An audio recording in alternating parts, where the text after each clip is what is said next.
Welcome to let's talk. आज हमारे साथ है former prime minister Inder Kumar Gujral, यानी एक ऐसी हस्ती जिसकी पर्सनालिटी के कई आयाम हैं। भारत पाक विभाजन के समय बतौर कॉन्ट्रैक्टर दिल्ली आए गुजराल ने कभी सोचा भी नहीं था कि वे एक दिन इतने बड़े मुल्क की सर्वोच्च सत्ता पर काबिज होंगे, लेकिन समय ने हमेशा उनका साथ दिया। वे कई बार केंद्रीय मंत्री बने और अंततः यूनाइटेड फ्रंट की साझा सरकार के दूसरे प्रधानमंत्री। लगभग 11 माह तक वे प्रधानमंत्री रहे। उस दौरान उन्होंने क्या कहा, क्या किया और अब क्या करने का इरादा रखते हैं, ये जानने के लिए चलते हैं इंदर कुमार गुजराल के पास। तो आइए बातचीत शुरू करते हैं former prime minister IK Gujral से। मिस्टर गुजराल, प्रधानमंत्री पद की जिम्मेदारी से मुक्त होने के बाद आपको कैसा लग रहा है? देखिए, किसी हद तक तो रिलैक्स्ड हूँ, लेकिन किसी हद तक ये भी कि जो मेरी इन्वॉल्वमेंट है नेशनल अफेयर्स में, उसमें सिर्फ प्रधानमंत्री के नाते इन्वॉल्वमेंट नहीं होती।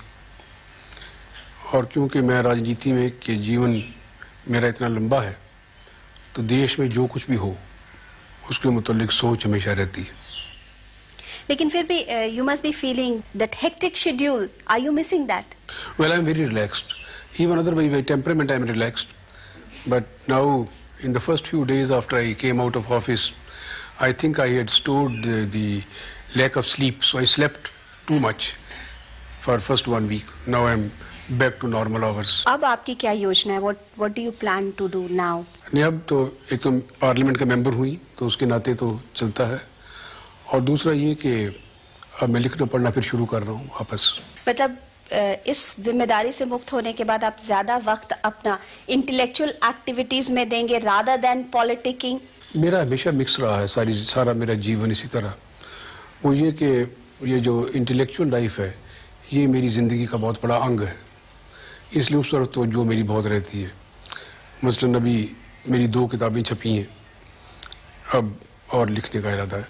अच्छा मिस्टर गुजराल, एक प्रधानमंत्री के लिए और खास करके एक इंटेलेक्चुअली इंक्लाइन प्रधानमंत्री के लिए, is it too pressurised a job? देखिए, मेन पॉइंट, हर जॉब में प्रेशर्स होते हैं, और पर्टिकुलरली प्राइम मिनिस्टर का जॉब तो बहुत प्रेशर ओरिएंटेड है ही।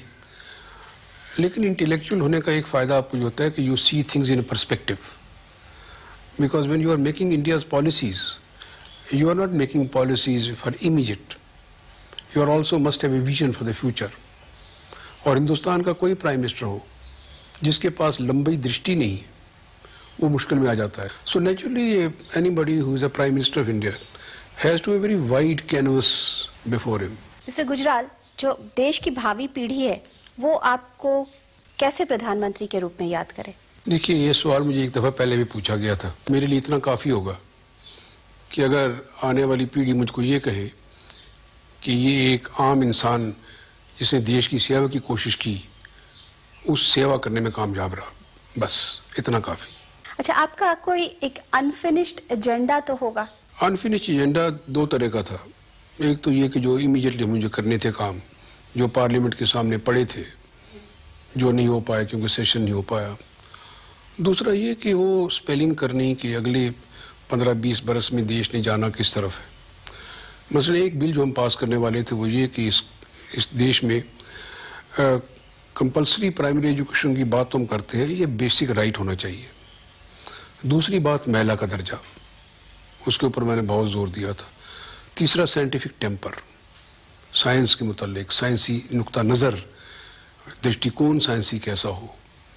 ये तीनों चीज़ें हैं जो अगले दिनों में हमको अटेंड करनी पड़ेंगी। दूसरी बात सबसे बड़ी यह है कि हमारे यहाँ अभी तक लिटरेसी के प्रॉब्लम्स हैं, इसलिए एक कॉम्प्रिहेंसिव अप्रोच मैंने बिल्ड की थी और उसी की तरफ मैं बढ़ रहा था। लेकिन मिस्टर गुजराल, इस कॉम्प्रिहेंसिव अप्रोच जो आपकी थी, उसके ऊपर सबसे ज्यादा रिजेंटमेंट आपकी अपनी पार्टी के अंदर ही हुआ। ठीक बात, जो ठीक बात है, उसमें बेसिक बुनियाद मेरी बात ये भी थी कि जो कोई सोशल रिफॉर्म आपने करनी हो देश के अंदर, वो बड़ा कठिन काम होता है, क्योंकि लोगों के माइंड सेट हुए होते हैं एक ही चीज़ के। मसलन ये कि जितना बैकवर्ड थिंकिंग होगी, जितनी बैकवर्ड इंटेलेक्चुअल ग्रोथ होगी या विजन होगा, उतना ही आपका महिला के देखते हैं। तो मैं नाराज़ उस बात से नहीं हुआ था, उससे मुझे एक बात की चुनौती मिली, वो ये थी कि परसुएशन अभी कितनी ज़रूरी है। आपसे बातचीत करके या आपकी जो पूरी पर्सनालिटी या पर्सोना है उसको देख करके ये लगता है कि आप जनता दल के में रहते हुए भी जनता दल के नहीं हैं, ऐसा क्यों? अब ये तो इसका जवाब मैं नहीं दे सकता, लेकिन एक बात का जवाब मैं दे सकता हूँ, ये कि पार्टियों की सोच, हर एक पार्टी की सोच में तब्दीली आई है इस देश में। मैं तो बहुत बरस कांग्रेस में था। कांग्रेस वो कांग्रेस नहीं है जो पहले थी। जनता दल भी शायद बदल गई हो। अब ये होता है कि हर व्यक्ति, चाहे आप मेरी बात करें, अब अटल बिहारी वाजपेयी जी का मतलब बहुत लोग कहते हैं कि is the right man in the wrong party. Did you also feel the same thing, that you are right man in the wrong party? Well, sometimes I do get the feeling that my thinking is slightly on a different angle, and I wish others also thought like that. क्या यही वजह थी कि आपने अकाली दल या BJP के support से जलंधर से चुनाव लड़ा? ना, ये बात नहीं थी। मैंने किसी की सपोर्ट मांगी नहीं थी। एक बात तो ये ध्यान रखिए, बीजेपी ने मुझे कोई सपोर्ट नहीं दी, नंबर एक। अकाली दल के साथ मेरा रिश्ता बड़ा पुराना है। अकाली दल की आज अलायंस दूसरी तरफ है, हमारे साथ नहीं है, लेकिन मैं अकाली दल को हमेशा फ्रीडम स्ट्रगल का हिस्सा मान के चलता रहा हूँ, और आज भी है वो। दूसरी, मेरी सपोर्ट सिर्फ अकाली दल की नहीं थी, दोनों कम्युनिस्ट पार्टियां मुझे सपोर्ट कर रही थी, सीपीआई भी, सीपीएम भी। क्या वजह थी कि आप इस दफा पटना नहीं गए? पटना में एक्स्ट्रॉर्डिनरी हालात में गया था। 91 के इलेक्शन में, उस वक्त पंजाब में इलेक्शन हो नहीं रहे थे, इसलिए वहाँ जनता दल ने मुझे कहा वहाँ से लड़ने के लिए। वो हालात दूसरे थे। अब जब पंजाब में हालात नॉर्मल थे तो normally I must go back to my home. इस बातचीत को हम जारी रखेंगे, लेकिन एक शॉर्ट कमर्शियल ब्रेक के बाद।